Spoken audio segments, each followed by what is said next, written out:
we've been talking about all win totals for forever, and a great way to bet it ever since they really started posting them here in town. Great way to bet. I thought you had some great follow-up information on this because I felt the same way the past couple years of, these numbers aren't looking as attractive as they used to. That was something that really stuck out to you, right? Yeah, so we're talking about the alternative win totals, and really kudos to the whale capper, Drew Dinsick, who I was the first guy that I heard this from. And he was like, you know what? These odds makers, let's say a Joe Q average team, over under 8.5 wins, right? Why not be a little bit greedy and go for a bigger payout, do the ladder approach? And instead of, if you don't like the team like Seattle, instead of playing under 8.5, let's play under 7.5 and get like plus 220, all right? And get a jumbo payout or even under 6.5. And frankly, last year even at Circa, I made about a dozen of these bets. I love these bets, did real well. Drew Dinsick has done great for years, but what's happened is that the odds makers, as they sometimes do, has made adjustments. So Jeff Benson's crack crew, what's this? The alternative season wins came out, and now when I'm basically selling a game, and I'm not getting plus 225 anymore, I'm getting plus 180.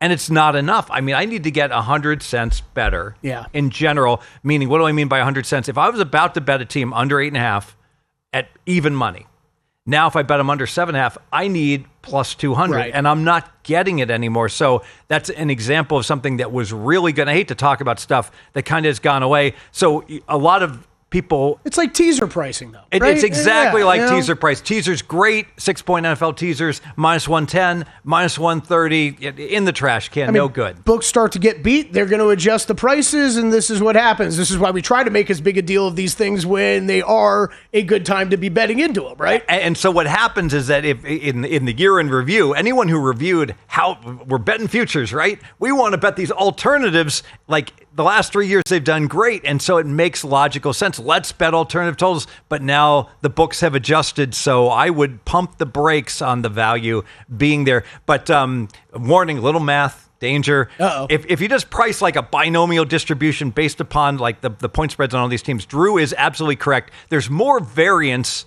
that you would expect. They call those black swan events, that a team that's supposed to win 8 games, like the Vikings were supposed to win 7 games last year. They win, 13, 14?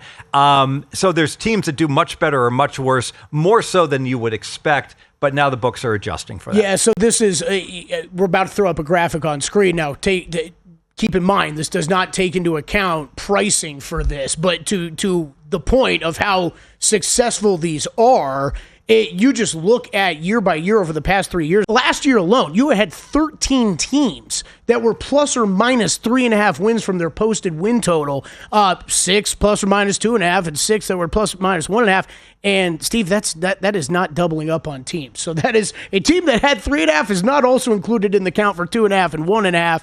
And you go year by year, we saw till not as aggressive the year before this. Before that, 2023, you had 5 teams plus or minus 3.5 wins from their posted win total, 6 for the 2.5 wins, 10 from the 1.5 wins, and then over 2022, more evenly spread out, 8 teams coming in plus or minus their 3.5 wins, 9 plus or minus 2.5 wins, and then 7 plus or minus 1.5 wins. So great data. As we can see, there is still it still happens all the time. But the numbers that the books are posting, not quite as attractive to be betting in. Yes, and to use an example, flip a coin 17 times, all right? And so you're supposed to get 8.5 heads or tails. You know, it would be, if you're going to be plus or minus more than 3.5 away from that, it's going to be pretty rare. You're only going to flip 4 heads or 5 heads, or you're going to flip, only 4 or 5 tails. But that's because the odds on that coin stay the same. However, when you look at an NFL team, boom, your quarterback gets hurt, your coach can't coach, and all of a sudden the wheels come off, and you just head to Armageddon in terms of, how your year goes. Right.